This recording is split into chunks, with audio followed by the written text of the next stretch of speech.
રાજકોટ અને સરપારની વચ્ચે ધોરીમાર્ગના કાંઠ મેલડી માતાનું એક ભવ્ય મંદિર છે. એ મેલડી માતાનું નામ રંગુમાતા છે. રંગુમાતા જાતે કોળી કોમના હતા. મેલડી માના પરમ ઉપાસા. મેલડીનો રંગુમાતાના શરીરમાં પ્રવેશ થતો અને એ પુણીને જવાબ આપતા. એ રીતે ભાવિકોના જ્ઞાન વધે, સદ્ગુણ વધે.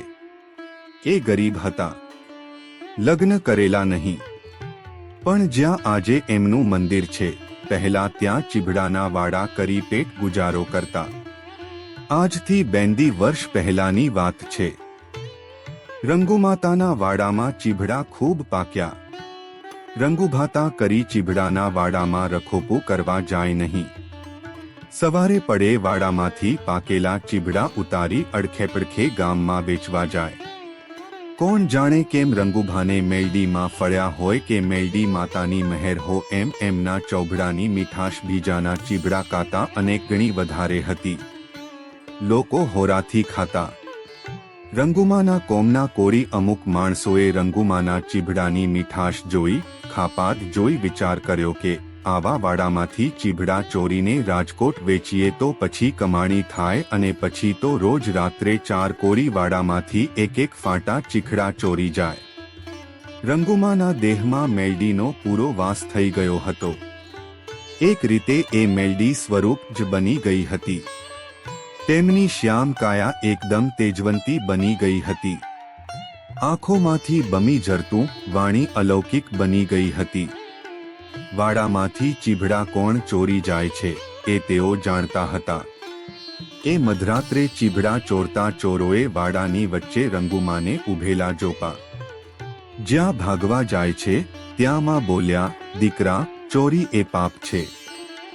ચોરી કરનારની 7 પેઢી નોંગામી બને છે. ચોરી કરે તેની બુદ્ધિ મગો છે. સારા નશાનો ભેદ તે સમજી શકતો નથી, માટે ચોરી કરવી છોડી દે. આ કથન પૂરું થતાં જ એક ઝબકારો અને ચોરોએ આંખો ચોળીને જોયું તો ત્યાં રંગુમા ન હતા. ચોરોએ માન્યું કે આ તો ભ્રમણા છે. બીજા દિવસની રાત્રે પણ 4 જણ ચીભડા ચોરવા આવ્યા અને વાડામાં પગ મૂકતા જ આંધળા બની ગયા. માંડ માંડ તેઓ વાડાની બહાર આવ્યા, પણ કાંઈ દેખાતું નથી. 4 એક ઝાડીમાં પડી રહ્યા. સવાર પડી.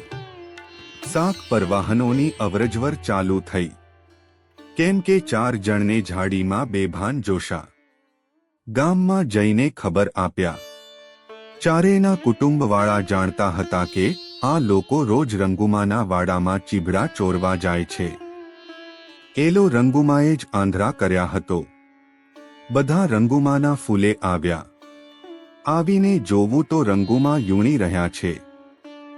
મારે ચોરના કુટુંબીબો પગે લાગ્યા. ખોળો પાથરીને વિનંતી કરી ત્યારે રંગુમા બોલ્યા, તમે જાણો છો કે એ રોજ મારા ચીભડા ચોરી જતા હતા.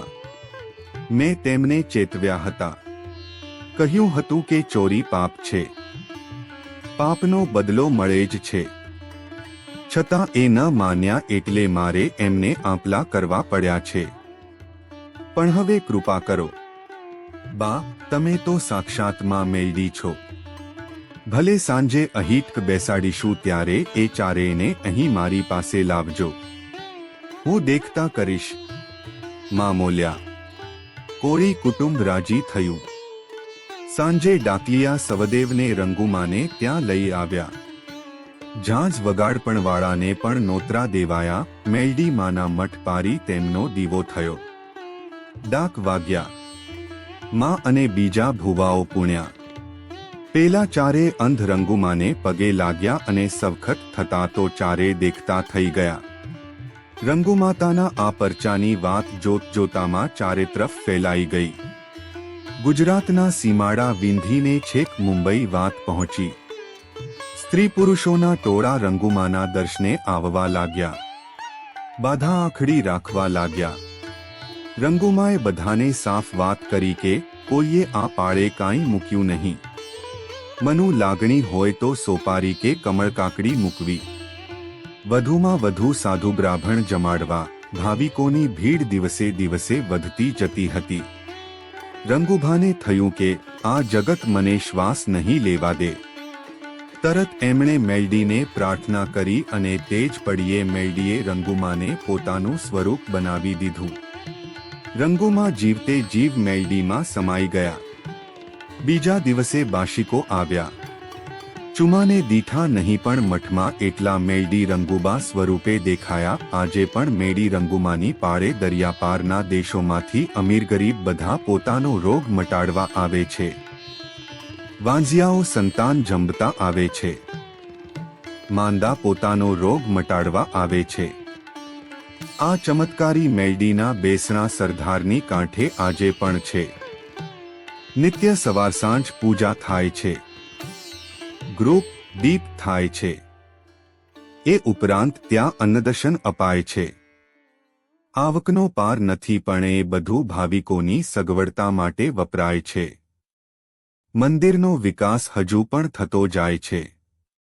આવા તો માં મેલડીના અસંખ્ય પરચાઓ છે.